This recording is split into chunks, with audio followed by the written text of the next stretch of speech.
Going live. Story time. So, today's story is about being a daredevil. How many of you guys growing up wanted to be a daredevil?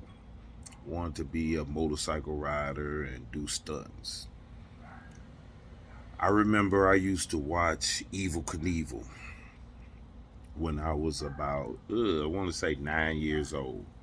So I was watching Evil Knievel jump ramps, jump over cars and stuff. So me and my boy, we decided we was gonna try that on our bikes. So and when I'm going with this, I'm adding that parents do the dumbest shit. Real talk. I'm not gonna make it seem like we don't, cause we all do. And that one saying parents always say, "This is gonna hurt you more than it hurt me." That's some bullshit. Okay, so where I'm going with this, I call myself wanting to be a daredevil, and me and my boy, we set up these ramps in the alley, and we're gonna jump over shit. Now, you you when you nine, you really don't. I can say you really don't take the time to really learn things, or uh, you don't turn around and analyze things right. You when you see it, you like this the shit to do, but you don't take all the precautionary measures the way experts do. And they say don't try this at home. We don't listen to that shit. You be hyped up. Ooh, I can do this. So, um, get on my bike. Well, we set the ramps up in the alley. There's glass and rocks, little gravel all in the alley, but you don't think about that shit. You gonna jump some ramps. You gonna do like your heroes that you see do, because you truly believe you can do this shit. Now your parents are turning around and tell you, back in parents, we kids could go outside and play and do all kind of crazy shit. Your parents told you, long as you be home before the street lights. That's always told to you. Be home before the street lights come on. Now, but if you buy the house, you would like right by your house. But we in the alley. And see, I was in growing up in Gary, Indiana, we had alleys. You know, each street had an alley.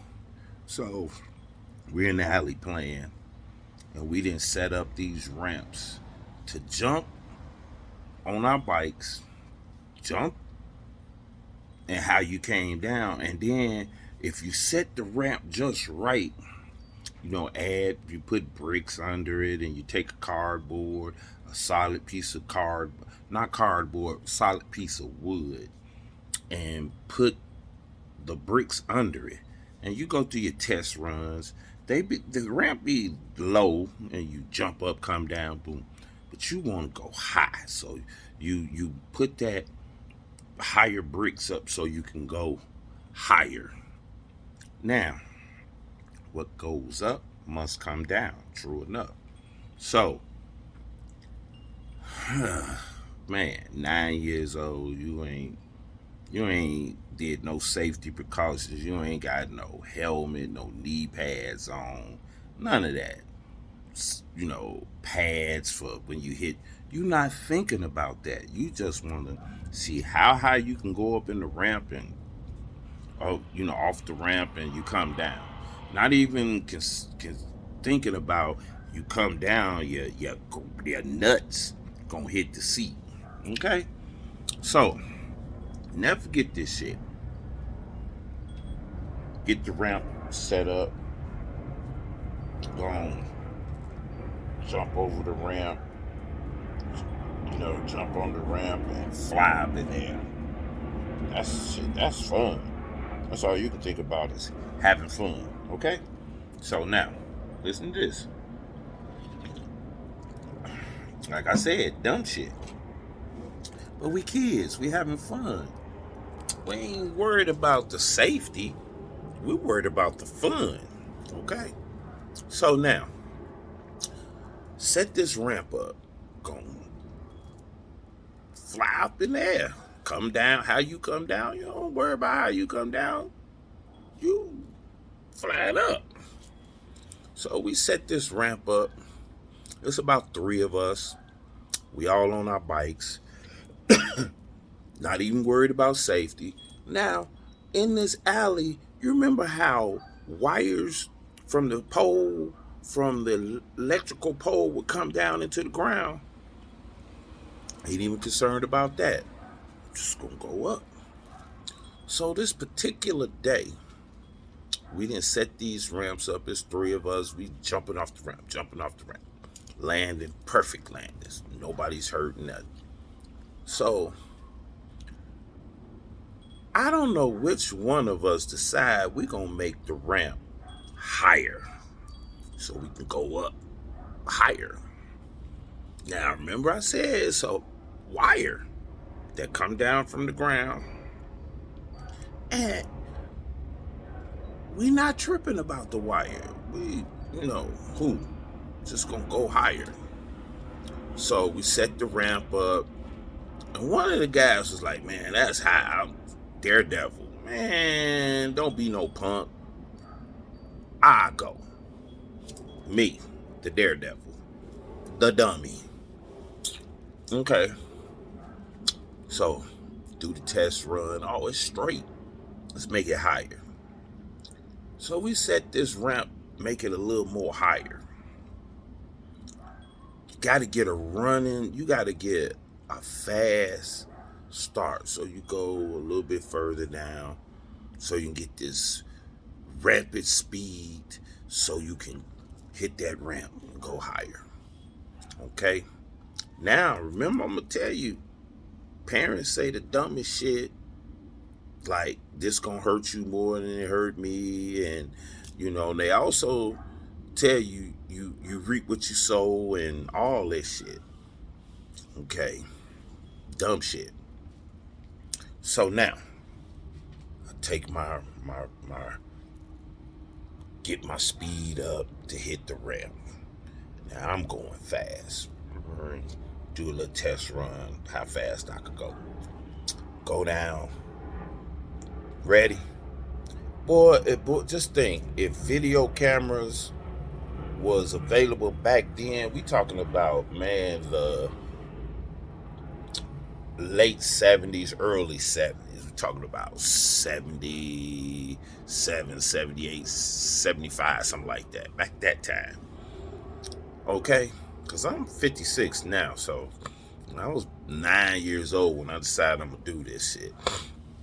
Got my sister back there. She watching my cousin, and my sister, my 2 cousins, my sister. We all in the back, and 2 of my partners. Take this ride. Here I go. Got my speed up. I'm gone. Now, I told you about that wire. Didn't think about that wire. Didn't care about that wire. That's coming down from the pole to the ground. And let me tell it, I'm going almost 25 miles an hour. And I done got my speed up. I hit this ramp, rapid speed, take off, straight up in the air. Remember, what goes up surely is coming down. Now, how you come down, you ain't thinking about it. And you ain't landing on another ramp.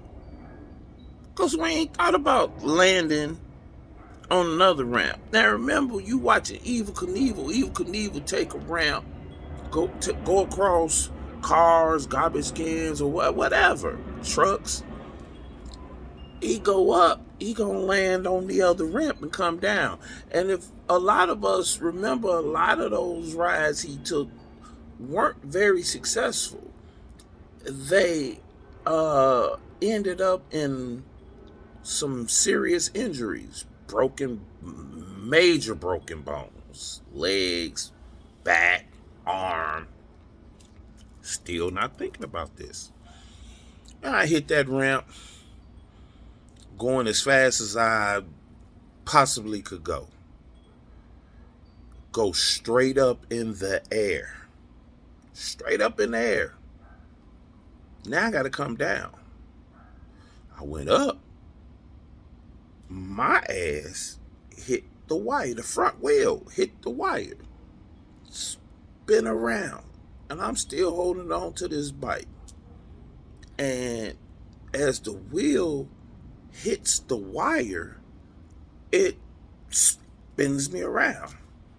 And when I say I came down, and if you remember that crash where he hit the ramp on his descent, and just, it was awesome. At least for that moment going up in the air, it was awesome. But when I came down, Lord, let me tell you, it was nothing nice. I came down, hit the ground, after I flipped over the wire, and when I say slid in this gravel, all the little pieces of glass and rocks that was on the ground, and the rocks, okay, it wasn't as, but it was enough. And my face, arm, whole body just slid in that alley. In the alley. And let me tell you, I laid on that ground and I'm hurt. All scratched up, all glass, little rocks, pebbles all in my body. My sister and them runs in the house. Now, I can tell you, your parents was always quick back in the day to drop you off to your grandparents' house. So we stayed with our grandparents. Man, my sister and them ran in the house.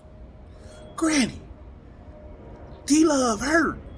My grandmother come out. What's wrong? I'm on the ground. Not broke up, just scarred up. Pride hurt, feelings hurt, embarrassed, all that. Boy, my grandmother came outside, seen me in the ground, laid out on the ground in the alley. Boy, what you done? Not are you hurt? That's not the one thing that came out. Are you okay? Are you hurt? I got cussed out. You stupid boy. Help me up. Clothes all dirty and everything. Grandmother was like, it's time for y'all to go in. Told the other kids, go home. Okay, so everybody at home, they looking at me, I'm all scarred up. I made a share that I don't even think I cried. I didn't, because I ain't want my boys to see that. So I ain't cry. Let me tell you when the crying started. My grandmother decided she gonna throw me in the tub with some Epsom salt and some rubbing alcohol. Now, I get that's what you get for being dumb. Not as you all right. I got that's what you get for being dumb. And this gonna hurt you more than this gonna hurt me. But let me tell you, Epsom salt, rubbing alcohol, and some bath water. And remember, we didn't grow up with bubble bath. Your grandparents put dishwashing liquid in your water. Dishwashing liquid. dishwashing liquid that you clean dishes with. Joy to make bubble bath, bubble water. Woo! I get in this water, and that's when I was crying, screaming, and hollering. Don't cry now. You didn't cry when you did that dumb shit. Oh my God, that water with all that shit in it. Let me tell you something. When your parents say that's what you get and it's gonna hurt you more than it's gonna hurt me, of course it's gonna hurt me more than I'm the one getting in this water. Hot water with hot water with Epsom salt, rubbing alcohol, and dishwashing liquid to make bubble bath. Whew, man, child abuse, torture. Man, I wouldn't wish that on my worst enemy. That was the most excruciating. That bath with all that stuff in it. I ain't gonna say, I don't even sugarcoat it. All that bullshit in it hurt worse than me sliding on my face and my body and all that gravel and everything. Then you had them little rocks. Oh, Lord. I had to get that out, my skin out of my face. I'm just going to tell you. I was scarred up. Face scarred up. Arms scarred up. Knees scarred up. I tell you this. That was the beginning of my daredevil days. Because it got even, as time went on, I did some crazy shit. Daredevil shit. Jumping. I used to do shit like jump from one roof to another one, and in the down at the bottom was a fence. Lord knows, I'm glad I didn't fall, but I was doing daredevil shit. And when I tell you, when your parents tell you these old sayings, you got what you deserve for doing dumb shit. No encouragement whatsoever. Just all kind of negative shit. And it was the love of my life said something, and she put it on a post when she said this, that when we talk about our kids and the dumb shit they do, we don't take into consideration of the things that we say to our kids as parents, how they turn out now. We justify it without really thinking that we do not want to do our kids the way our parents did us. I remember hearing that spare the rod, spoil the child. A lot of these kids, a reason why a lot of these children grow up, and I'm guilty of it, thinking that they're entitled, because I ain't saying beat your kids. A lot of comedians say that beat your kids. Punishments was you. It's nothing wrong with punishing a kid when they do something wrong. A lot of the times we feel like the punishments that we received as children was just so harsh that we wouldn't want to do them to our kids. And some of these people put postings of their kids cussing, and they put it on social media, and they think that shit is cute. Now, when that kid grew up cussing out adults, even cussing you out, now you want to turn around and give them a knuckle sandwich, or even when we turn around and little kids, 2 and 3 and 4-year old, curse and say stuff or talk back to us. Oh, that's cute. And you want to post it and like it's the greatest thing in the world. Trust and believe it's not. It's really embarrassing. It's downright degrading. It's a lot of things you parenting has truly changed. They say society is like you can't whoop your kids. Whooping and beating is two different things. You don't want to go in with that slave mentality, beating your kids, or the way the master beat his slave, or let's hey, I ain't gonna sugarcoat the way white people did black people in slavery. No, I believe I truly understand when it says spare the rod, spoil the child. You know, we spoiled these kids, we entitled these children, and that's why they do the shit they do. Cause we don't want to turn around and punish them the way we were punished. Hey, you don't have to turn around and do the aggressive uh, beating of a child, but you still need to punish your kids when they doing wrong. That's straight up. And encouragement, encouraging them with positive instead of negative. You know, man, that shit where you reap what you sow. Man, I used to hear that shit so much till I was like, oh, I'm so sick of hearing it. You know, well, I'm gonna tell you, that is a story. This is a story. But growing up, I can honestly say I didn't have the best childhood, but I didn't have the worst childhood. I'm here. I've took some mental abuse, verbal abuse, physical abuse. But at the same time, I didn't turn out to be a psychopath, a sociopath, all that. Well, and narcissists. We all have narcissism about us. You know, I can say that I did the best I possibly could as far as being a father, raising my kids and teaching them the values of hard work, respect, and to turn out to be productive citizens. You know, I can say I did my best. And I tried to encourage them to be the best they could be. I remember my father used to always say, first you don't succeed, try again. Then I also used to hear him say, Murphy's Law, what can go wrong will go wrong. All these sayings. And we tell, and they somebody told them, their grandparents, their parents, and we just pass it on. But with that being said, encourage the youth to do positive things. And knowledge is power.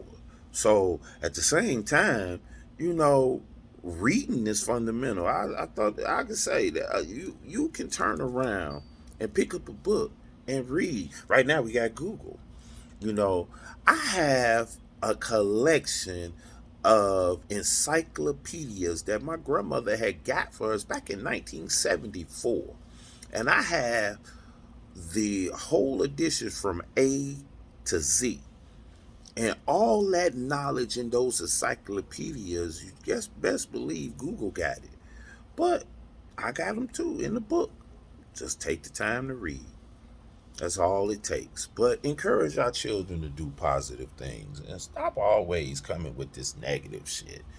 You know, if they do some conversation, communication is very important.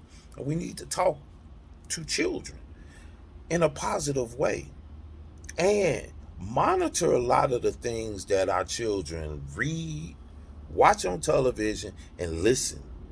You know, when we was listening to all the negative lyrics and jumping and dancing to it and everything, didn't think how negative it was. We didn't care. You know, music, movies, somebody had an idea. Somebody had an idea and wrote lyrics that were just the truth about society and about life. And when they put a movie together, it was the truth. Whether it's fiction, nonfiction, however, it has some truth in it. And we live it every day. Every day. Life, life itself. I remember this growing up. A lot of things I seen on TV, a lot of stuff I heard in music and everything, I emulated. Real talk, and we all have. So with that being said, just be encouraged. You know, be optimistic, be positive. It's it's this is the truth. It's easy as hell to get in trouble. Easy. It's hard as hell to get out of trouble. Let me say this. It's easy being bad. Sometimes it feels good to be bad. The hardest part is being good and doing the right thing. It is. Doing the right thing is hard, but it don't have to be. If you have good heart and by nature are a good person and have good morals and listen to people, align yourself with people with money, positive views on things, and eliminate those negative things. Hey, I get up every day and I appreciate my grandmother teaching me to pray. You know, pray and stick to your prayers and be true about it. You know, not every hey, there's a lot of people though that pray to different deities. You know, and I was always told, to believe in Jesus. Jesus is the Son of God. Believe in God. Spiritual. Just have a spiritual mind. Grew up in a Baptist church. Grew up around Jehovah Witness, because I have family Jehovah Witness. I have family that's Muslim. I have family that's Baptist. I have family that's Catholic, Lutheran, all these denominations. But the one thing I came to believe, one thing for sure, two things for certain, that there's a higher power, and be spiritual. Love is the key to everything. Love and happiness. Okay. So with that being said, oh, another thing, I'm gonna give I want to say 60-day notice or 90-day notice. I'm trying to get everybody to follow me on YouTube because I am getting ready to wipe myself out of Facebook. Get off Facebook. You know, and I enjoyed my run on Facebook. I got to learn how to get all my pictures off and just cancel Facebook. I'm going to try my hand strictly at YouTube, Instagram, and TikTok and see how that go. All right. So, going live story time with me, Edward Barry D. Love Brown Jr., also known as the Beast. You guys have a blessed and wonderful day or evening, whichever it might be.